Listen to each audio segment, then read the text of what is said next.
समकाल सत्यस्पर्श न्यूजमध्ये तुम्हा सगळ्यांचे स्वागत. अहिल्यानगर वेळेत गावामध्ये गंभीर प्रकार समोर येत आहे. जन्मतारीख नाही, आधार कार्ड नाही. आदिवासी समाजाला न्याय मिळणार कधी? महाराष्ट्रातील आदिवासी समाजात अनेक कुटुंबावर आजही अन्याय होत असल्याचे धक्कादायक वास्तव समोर आले आहे. अनेक नागरिकांकडे शाळा सोडण्याचा दाखला आहे, मात्र त्यावर जन्मतारीख आणि जन्मस्थळ, तालुका, जिल्हा यांसारख्या महत्त्वाच्या बाबींची नोंदच नाही. परिणामी नागरिकांना स्वतःचे आधार कार्ड काढता येत नाही आहेत, शासकीय कागदपत्रे मिळत नाही आहेत. परिणामी समाजाला विविध सरकारी योजनांपासून वंचित राहावे लागण्याची वेळ येत आहे. प्रश्न असा आहे की ज्या व्यक्तीच्या शाळा सोडल्याच्या दाखल्यावर जन्मतारीखच नाही, त्याने आपली स्वतःची ओळख पटवायची तरी कशी? कारण त्यांना जन्मतारखेशिवाय आधार कार्ड काढताना मोठ्या प्रमाणात अडचणी येत आहेत. त्याचप्रमाणे शासकीय योजना, निवास योजना, शिक्षण, आरोग्य आणि इतरही सेवेपासून अनेक वर्षांपासून त्यांना वंचित राहावे लागत आहे. याहूनही गंभीर बाब म्हणजे या नागरिकांना, मुलांना जन्मदाखले मिळण्यात खूप अडचणी येत आहेत. एका पिढीच्या कागदपत्रांचा त्रुटीचा फटका आता पुढील पिढीला बसताना दिसत आहे. त्यामुळे अनेक कुटुंब प्रशासनाच्या दारात वर्षानुवर्षे हेलपाटे मारत आहेत. आदिवासी समाजातील नागरिकांचा सवाल आहे की चुकीचा जबाबदार कोण? शाळेने अपूर्ण दाखले दिले, प्रशासनाचे दुर्लक्ष केले आणि त्याची शिक्षा मात्र या निरपराध लोकांना मिळत आहे. महाराष्ट्राचे मुख्यमंत्री देवेंद्र फडणवीस, शालेय शिक्षण मंत्री तसेच संबंधित शिक्षण अधिकारी यांनी या प्रकरणात तातडीने लक्ष घालण्याची गरज आहे. राज्यभर अशा अपूर्ण शाळा सोडल्याच्या दाखल्यांचे विशेष अभियान राबवून पूर्ण पडताळणी करण्यात यावी, ज्यामध्ये या नागरिकांना दाखल्यांमध्ये जन्मतारीख, जन्मस्थळ, तालुका, जिल्हा किंवा इतर महत्त्वाच्या माहिती नमूद करून ते दाखले दुरुस्त करून त्यांना पुन्हा देण्यात यावेत.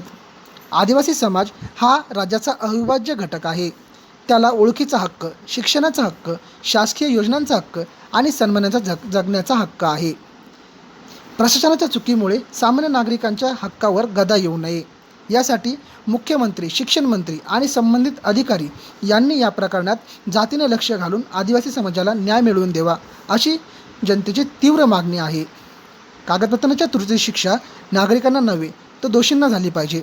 आदिवासी समाजाला न्याय मिळालाच पाहिजे. ब्युरो रिपोर्ट सिद्धांत भिंगार दिवेसह समकाल सत्यस्पर्श न्यूज चॅनल.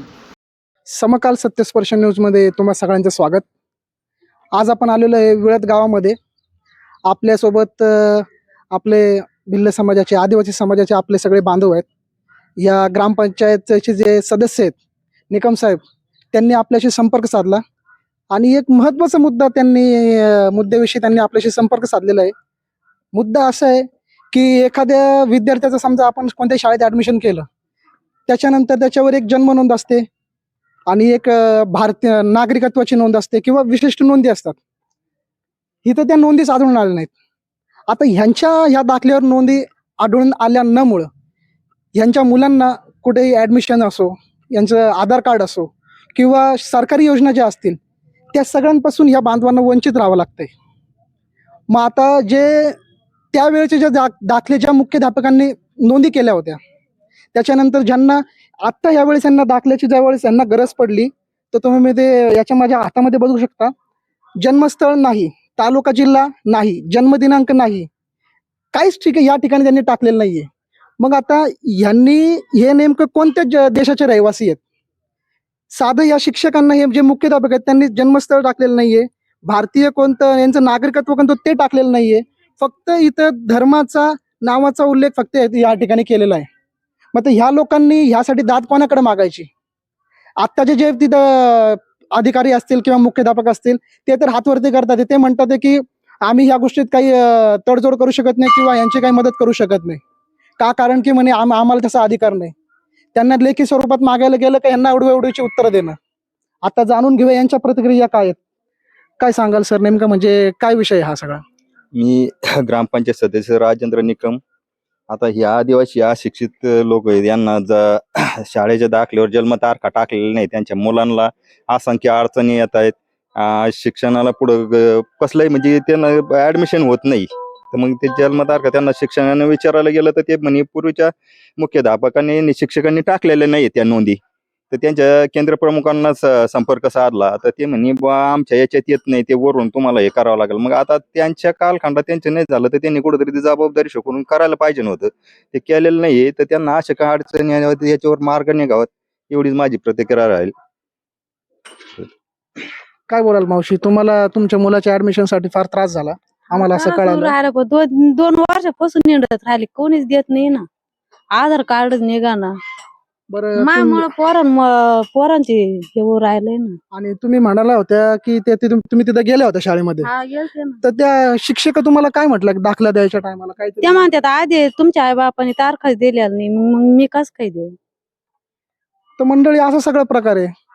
मग आम्ही काय करायचं गरिबांनी? शिक्षकांकडून जर असं बोललं जातं की तुमच्या आई वडिलांनी जर दिलंच नाही तर आम्ही काय करणार आहे, मग आता ह्या लोकांनी, या सामान्य जनतेने कोणाला विचारायचं? बोला, काय त्रास झालाय तुम्हाला? बोला. काय मुलांना शिक्षणाला अडचण येते, याच्यावर काहीच तुम्ही नाही. किती वेळा त्यांच्याकडे गेला? त्यांच्याकडे मग जाऊन आलो बरेच वेळा. तरी तुम्हाला कोणत्याही सहकार्य, कोणत्याच प्रकारचं सहकार्य त्यांनी केलेलं नाही? नाही, काहीच नाही देते. हेच दिलंय नुसतं आम्हाला. तुमच्याकडे मग आता हे तुमच्याकडे याच्या याची नोंदच नाही सर यांच्याकडे. काहीच नाही. यांच्याकडे जन्मतारखेची नोंद नसल्यामुळे यांच्याकडे आधार कार्ड नाहीये, पॅन कार्ड नाहीये, कुपन पण यांच्याकडे नाहीये, यांचे काहीच भेटत नाही. मग यांच्याकडे जन्मतारखेची नोंद नसल्यामुळे कुपन नाहीये, कुपन नसल्यामुळे आधार कार्ड वगैरे कोणत्याच सुविधा नाहीयेत. यांना साधं जे शासनाकडून धान्य येतं ते पण यांना भेटत नाहीये. ग्रामसभेपासून वंचित राहावं लागतंय, सगळ्या गोष्टींपासून वंचित राहावं लागतंय. मग मला असं ह्या ठिकाणी नमूद करायचंय की इथलच्या हे प्रशासन असेल किंवा ग्रामपंचायत असेल किंवा कोणतंही काही जरी प्रशासन असेल इथलचं, ह्या समाजाला यांनी वंचित ठेवायचं या ठिकाणी यांचं हे चालू आहे का? आता हा प्रश्न आम्ही थेट शासनापर्यंत नेणार आहे आणि वरपर्यंत ह्यासाठी आम्ही जाणार आहे आणि मुख्यमंत्र्यांना सुद्धा आम्ही ह्या बाबतीत निवेदन देणार आहे की ह्या समाजाचा हा जो घटक आहे याला जाणून बुजून वंचित ठेवायचं काम इकडच्या प्रशासनाने चालवलेलं आहे, इकडच्या ग्रामपंचायतीने चालवलेलं आहे. सिद्धांत भिंगारदिवे, गोरख सोरंगेसह समकाल सत्यस्पर्श न्यूज. त्या संबंधित दाखल्यांच्या जन्मतारखेच्या नोंदीबद्दल आपण विळदच्या जिल्हा परिषद प्राथमिक शाळा विळद, तालुका अहिल्यानगर, केंद्र देहरे या ठिकाणी आपण मुख्याध्यापकांची भेट घेण्यासाठी आलेलो आहोत. चला तर त्यांना विचारूया नेमका काय प्रकार. आपण इकडच्या ज्या मुख्याध्यापिका आहेत त्यांच्याशी जाणून घेऊया नेमकं, म्हणजे त्यांना पण काय अडचण आली आणि त्यांचं काय म्हणणं आहे याच्यावर. काय सांगाल मॅडम? काय असं होतं मॅडम माहितीये का, जरी समजा ह्यांच्या नोंदी नाहीये, आता यांच्या मुलांना आहे ना बाकीच्या सगळ्या गोष्टींना अडचण येते. हा, पण ते ना ऍडमिशन जेव्हा झालं का त्यावेळेस त्यांनी जन्माच्या दाखल्यांचा पुरावा दिला नसणार आहे, त्यामुळे ती नोंद झाली नसणार आहे. आता ते मला पण सांगता येणार नाही, कारण आहे ना मुख्याध्यापक वेगळे होते त्यावेळेस आणि आता सध्या त्याच्यावर काहीच नाहीये, नोंदच नाहीये. मला जसं तसं हे द्यावं लागतं. नाही, पण समजा नोंदी नाही तर समजा तुमच्याकडून तुम्ही एक मुख्याध्यापिका म्हणून तुम्ही जर एक समजा एक ठराविक जर नोंद केली असती त्यांच्या दाखल्यांवर यांना देण्यासाठी, पण जे ते याच्या वर्षी देता येतं ना, त्यावेळेस मी मुख्याध्यापक नव्हते. ज्यावेळेस त्यांचं ऍडमिशन झालं का त्यावेळेस मी मुख्याध्यापक नव्हते. त्यावेळेस ज्यांनी नोंद केली का त्यावेळेस तिथे त्यांच्या जन्माचा दाखल्याचं नोंद नव्हती. म्हणजे तुम्ही त्याच्यामध्ये नोंद करू शकत नाही तर नाही, मग तसं आम्हाला तुम्ही रायटिंग मध्ये द्याल. नोंद करू शकत नाही तुम्ही. ते नाही ना, त्याची फाईल आहे ना शिक्षण अधिकाऱ्यापर्यंत न्यावं लागतं. नाही, आम्ही सगळा पाठपुरावा इथं करणारच आहोत, थेट मुख्यमंत्र्यांपर्यंत हा पाठपुरावा करणार आहोत. कारण की काय होतं मॅडम माहितीये का, त्यांना ना सगळ्याच गोष्टीपासून वंचित आहे. अगदी ग्रामपंचायत कार्यालय असेल, पोरांची नडीवर राहिले ना. पण ती आम्हाला काहीच व्हाय ना ना मुद्दा म्हणून मी नाही ना केलं. अहो, पण मग आता मुद्दाम नाही केलं, पण माझ्या पोराला नड येऊन राहिले ना. त्यांचे आधार कार्ड पण साधं निघत नाही. अरे बरं, त्यांना मुलांना ऍड पुढचे कामं पण त्यांना होत नाही. मग नेमकं आम्ही गरिबांनी काय करायचं? नीट लिहावता येत नाही. शाळेकडून काय थोडीफार त्यांना जर मदत झाली असती, त्यांना नोंदी जर झाल्या असत्या, एक सगळ्यांच्या विद्यार्थ्यांच्या याच्यावर 1 जानेवारी 1 जून अशा पूर्वी नोंदी करायच्या, त्या जर तुम्ही केल्या असत्या तुम्हाला याबाबत कोणी प्रश्न विचारला असता.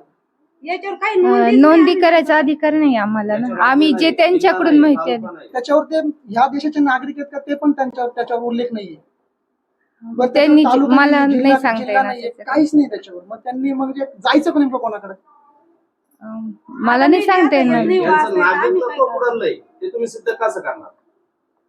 ऍक्च्युली सर असं झालंय की ज्यावेळेस त्यांनी ऍडमिशन घेतलं का त्यावेळेस मुख्याध्यापक वेगळे होते. यांनी जन्माचा काहीच पुरावा दिला नाही. आणि आता जसं जनरल रजिस्टरला असन तसंच आम्हाला देण्याचा अधिकार आहे, एवढंच आम्ही सांगू पण शकतो. ही शाळा तुम्ही अहिल्यानगर जिल्ह्यात हा, विळद गावी, पण ती बी याची नोंद पाहिजे ना दाखल्यावर तुमच्या. कोणत्या? ती बी नोंद कारण की लागली मॅडम बी नाही. कसं होतं मॅडम, कसं होतंय त्याच्यावर आहे ना मॅडम कसलीच नोंद नाहीये, तालुका नाहीये, जिल्हा नाहीये, परत शाळेत घातलेल्याची तारीख आहे तुमच्या रजिस्टर मध्ये असेल तेव्हा एव्हाना तुम्ही ती टाकली असेल. ऐका ना. आणि हे सर, बघा. ऐका ना मॅडम सांगा ना त्यांना. हे बघा, जे आहे ना त्याच्यावर या ना मॅडम इथे या ना इथे. हे बघा, याच्यामध्ये सगळं आहे. इथे जिल्हा, राज्य, देश काहीच नाहीये याच्यामध्ये. जन्मतारीख नाहीये. परत वर्ग शिक्षक कोण होते, लेखनिक कोण आहे ते पण उल्लेख नाहीये. बरं ते नसू द्या, वर्ग शिक्षक लेखनिक हरकत नाही, पण याच्यावर साधं जिल्हा, राज्य आणि देश पण नसावा. त्यावर जशी नोंद आहे तशी नाही पण असं हे नाही ना, हा असं तर कुठे जी आर नसेल ना की याच्यावर समजा देशाचं पण नाव नाही टाकता येणार किंवा राज्याचं पण नाव नाही टाकता येणार. हा तर चुकीचा आहे ना प्रकार. ऐका ना, जनरल रजिस्टरला जशी नोंद आहे ना तसंच आम्हाला द्यायला सांगितलेली. त्याच्यावर आम्ही काहीच करू शकत नाही. मग मी थोड्या वेळ तुमचं हे मान्य करतो की याच्यावर समजा जन्म दिनांक नाहीये, दिनांक नाहीये, ठीक आहे, तुम्ही त्याबद्दल नोंद केली नाही, पण याच्यावर देशाचा पण उल्लेख नसावा. जी जनरल रजिस्टरला नोंद आहे ना तीच मी नोंद दिली आहे सर. मग तुमच्या रजिस्टरवर देशाचा उल्लेख नाही का? काहीच मग नाही. आम्हाला तुम्ही हे सगळं रायटिंग मध्ये प्लीज द्या. जनरल रजिस्टरला त्याला नोंद नाही. नाही, तुम्ही आम्हाला रायटिंग मध्ये हे द्या की ह्याच्यामध्ये ह्या दाखल्यामध्ये जिल्हा, राज्य, देशाचा काही उल्लेख नव्हता, त्याच्यामुळं नाही, तुम्ही आम्हाला रायटिंग मध्ये हे द्या. आणि त्याच्यामुळं मी पण काय जसं दिनांक नव्हती काय नव्हती त्याच्यामुळे मी पण देऊ शकत नाही. आम्हाला रायटिंग मध्ये तुम्ही द्या. द्या तुम्ही. हो दे.